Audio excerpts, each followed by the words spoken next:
hours to get into this, 12 miles in 3 hours. So today is kind of an unusual day. One of the tunnels was closed, so that's why you see a lot of congestion. It's really not that bad. Usually in June it's kind of quiet around here, but you'll see a lot of younger faces. Also, one of the other reasons why there's not many parking spots up here, we're coming onto a college campus. They should be having their graduation ceremonies tomorrow. It's a college, it's a very famous college. When it opened up under the Revolutionary War, before the Revolutionary War, it was King's College in honor of King George III. After the Revolutionary War, we didn't want to name a college after King George III anymore, so we stripped that name away. We gave it a more American name. We named it after Christopher Columbus. This is Columbia University, the campus that we're on right now. Columbia is one of the most famous colleges in the United States of America. It's one of our Ivy League schools. You know the other Ivy League schools: Harvard, Yale, Princeton, Brown, Dartmouth, Cornell, and Penn are the Ivy League schools. But Columbia, again, is one of the more famous ones, and it's right here in Harlem. A lot of people don't realize that Columbia is up in the middle of Harlem. And I used to say that there were two United States presidents that graduated from Columbia, both with the same last name: Teddy Roosevelt, and later on his cousin Franklin Delano Roosevelt. But now it's three presidents. Barack Obama also graduated from Columbia University. He comes up to visit his alma mater from time to time. So this is Columbia here on our left side. We're going to go up to 120th Street, make a left. Columbia University, they also have a distinction that I don't think any other college in the United States of America is ever going to match this. They went the better part of 20 years, Columbia University, without winning a football game. So over 200 games they lost in a row. In fact, they are the only college in the United States sports, in American sports history, to have in the single season, in the same calendar year, their football team, their baseball team, their basketball team, and their hockey team lost all of their games in a single calendar season. So they're more known for their brains here than they are for their brawn at Columbia. And I call them the Ivy League. Anybody know why these schools are called the Ivy League, where that comes from? A lot of people think it's, the ivy covering the walls of these old buildings, actually, but it comes from when they first started playing sports here, especially football. They created all these leagues like we still have today: the SEC, the Pac-10, the Big Ten, the Big East, all the different leagues. Well, their league was called the League of Four because it was Harvard, Princeton, Columbia, and Yale that played in the league. So they called themselves the League of Four, and when they wrote the scores in the newspaper on Sunday so people could see how the league was doing, they used Roman numerals. Now today, thanks to movie sequels and Super Bowls, most of us can read Roman numerals or kind of understand them. Back then, in the 1880s, most New Yorkers were uneducated. They could not really read Roman numerals. So instead of reading it as the League of Four, as they were supposed to read it, instead, the way most people saw it in the paper was the Ivy League, which is how you say four in Roman numerals, IV. So they just started calling these teams the Ivy League. And when they added other teams to their league, they just stuck a Y on it to keep it consistent, but that's where it comes from, the Ivy League, the original four teams. Now, Harlem, one of the other things they're known for, more churches here than any other place in the United States of America. It's a very spiritual community. One of them here on the right side is Union Theological Seminary. At the turn of the century, the pastor over here was a very narrow-minded man. For lack of a better word, he was a bigot. He was not allowing any African Americans to join his church. He didn't want any Irish, any Italians, any Germans, any Polish, anybody that wasn't the original Dutch or British, the people that settled New York. He didn't want them as part of the church. So the Rockefeller family, who fell under that category, they were Dutch, and they were the Blue Bloods of New York. They were members here, and Mr. Rockefeller went to the pastor. He said, "You know, what you're doing is wrong." He said, "We're Christians. These people belong in our church. We should welcome them. They're building our great city. They're part of the fabric of the city." And the pastor said, "Over my dead body, they'll never join the church." And Rockefeller said, "Well, you know what then? I don't want to be part of your church anymore." The pastor actually laughed at him. He said, "What are you going to do, build your own church?" Well, he was Rockefeller. It's exactly what he did. If you look to the right, you'll see Rockefeller's answer coming up in a moment. Riverside Church, right behind. He bought the land right behind Union Theological, and he built his own much more impressive church. Riverside Church has the largest bell tower in the world, 45 stories high. They have a bell in there that's 25 tons. When they ring that bell, you can hear it all the way over in New Jersey, miles and miles away. So it's on our right side, Riverside Church. And it's a non-denominational church. It doesn't belong to any religion at all. The Rockefellers themselves were Christians, so there's a lot of Christian Judeo motifs in there, but every major religion has had services here at Riverside Church. There have been some famous speeches made here as well. Winston Churchill came here, made a speech at this church. The Reverend Dr. Martin Luther King Jr., Nelson Mandela have all spoken at Riverside Church. So we'll make the right turn. You'll see the front of the church. Again, it's not as big as St. John the Divine, but you'll see some scenes from the Old Testament and the New Testament. And then it's right on top of the Hudson River, at a park right here called Riverside Park. We are on a cliff right now that's about 30 or 40 stories above the Hudson River. So there's a big drop off here at the end of this park. So as we make the right turn, you'll see the park over there on the left, and we will catch a glimpse of the Hudson River once we loop around. So we're going to go straight up the road here for a little bit, and then we'll loop back around. Here's the church on the right side. Coming up on our left side is the final resting place of the 18th president of the United States of America, General Ulysses S. Grant. General Grant is the only president of the United States that lays at rest here in New York City. And his place over here is part of our national park system. It's called the General Grant National Memorial, but nobody calls it that. Everybody refers to it as Grant's Tomb. So this is Grant's Tomb here on our left side. And 100 years ago, this was the most visited place in the United States of America. People came here to pay their respects to Grant. Hardly anyone goes there anymore. It's even emptier than St. John the Divine, partly because it's up in Harlem, but also because they really don't talk, and we're going to split to the left here, they don't talk about General Grant anymore. I have two boys. I have an 11-year-old and 9-year-old, and they mention him as far as the war between the states, but they don't talk about his presidency as much anymore, so he's largely been forgotten as far as a president, overlooked by all the others that came before and after him. So people don't come up here anymore, and they even don't ask that old trick question, the Groucho Marx question, who's buried in Grant's tomb? Anybody know the answer to that? Who's buried in Grant's tomb?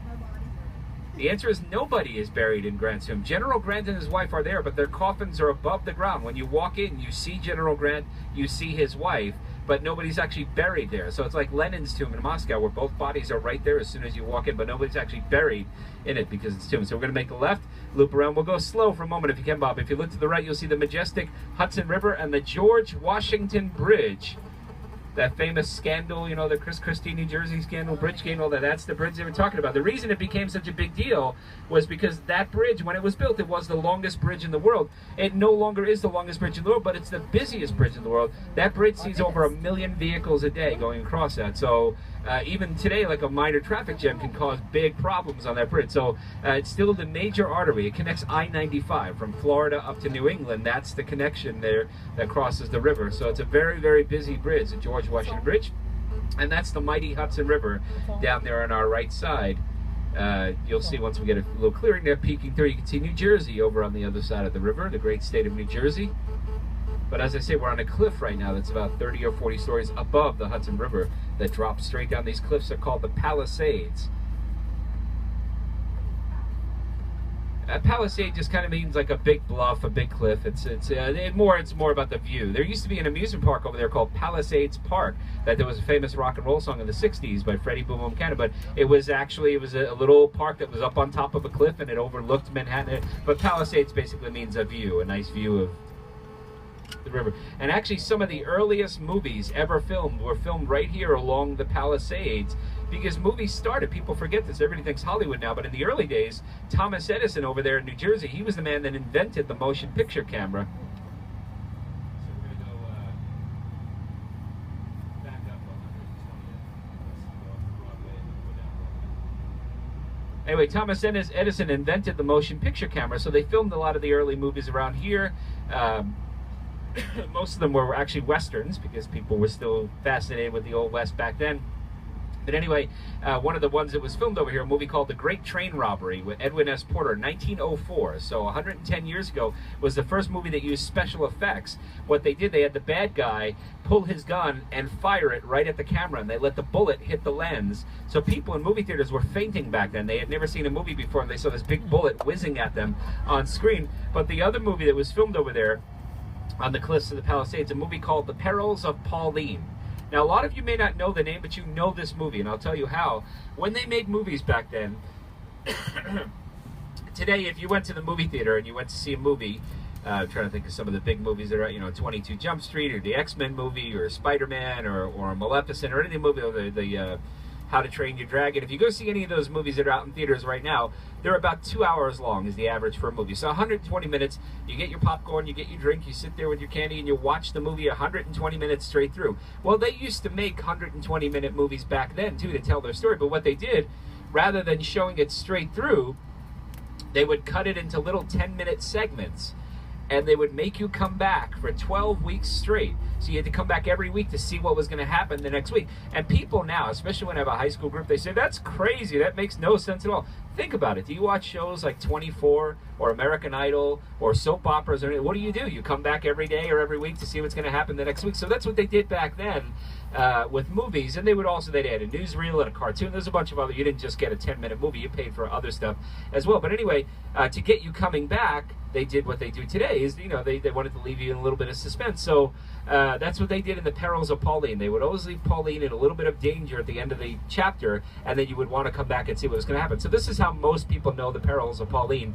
And one of the episodes, the bad guy with the black hat and the mustache and the cape ties Pauline to the railroad tracks, and she's saying, help me, help me. And the hero comes in on the white horse with the blonde hair and the Canadian, the whole Dudley Do-Right thing, and he saves her. That was The Perils of Pauline. That's where that came from back in 1908. Anyway, the penultimate chapter of The Perils of Pauline, as we come through Columbia's campus once again, the next to last chapter, Pauline, the villain, didn't tie her to the railroad tracks. He left her hanging by her fingernails from the top of the Palisades, 40 stories above the river.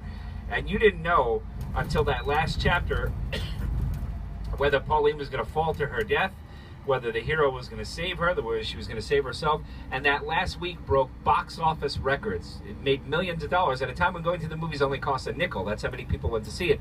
So it became very popular, and it gave us an expression that we still use to this day in the English language. Anytime somebody leaves you in suspense, whether it's a TV show, a book, a movie, it's known as a cliffhanger, right? Cliffhanger, and that's where it comes from The Perils of Pauline.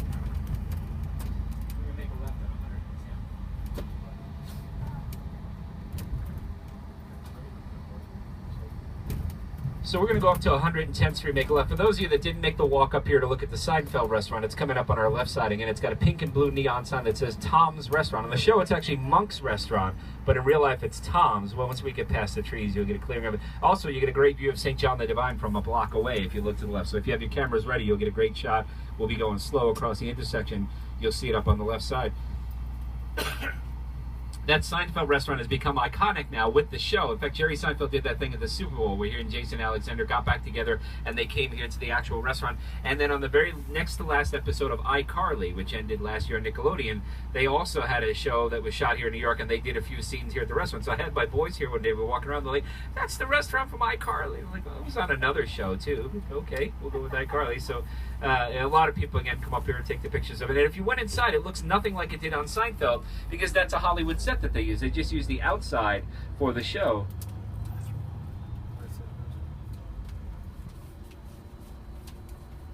Just like the Central Perk Cafe downtown for Friends, they also use the exterior, and then the interior was just a stage they built in Hollywood. So we're going to make a left turn now on 110th Street and cut all the way down to 5th Avenue. And I want to talk a little bit about Harlem. And I said, people have this bad impression. Don't feel bad if you do, because all the way up until about my generation. Now, thank goodness, the generation today, my children, and probably right after my generation, people born probably after like 1980 or so, it's changed a little bit, where people don't think of Harlem as this terrible, dangerous place anymore. It's starting to change for the better. But for years, certainly, everybody said, oh, stay away from there. You don't want to go there. A lot of it actually had to do with the subway system. Believe it or not, you see the subway right here on 110th Street. The subway system in New York City is, and some of you I know, I heard Pat say you're taking a subway ride. I hope you do, because the New York City subway system, there's nothing like it in the world. We run more cars here every day than all of London, Moscow, Tokyo, and Paris combined in a single day. Our trains run 24 hours a day, 7 days a week, 365 days a year. They never shut down. Over 1 billion people a year ride the New York City subway system, and it uses up 1/4 of all the electricity in New York goes just for the subway. So it's an amazing system. It's an incredible system. It's very safe now to ride the subways. But the other thing about the subway was, before it opened, the subway only opened in 1904. So it feels like it's been around forever, but it's only been about 110 years for New York that the subway's been here. Before the subway, nobody lived up here in Harlem. So you had the church up here, you had Columbia University, and a bunch of other things, Grant's Tomb, but you didn't have much housing up here. Only the very wealthy lived up here. They had mansions and everything else up here. The average, ordinary, blue-collar, working-class person didn't live up here. Not because they didn't want to, but because this, where we are right now, is so far away from where all the jobs were back then. Later on when you're having lunch, when we get down towards Little Italy, that's where most of the people worked down there, and that's where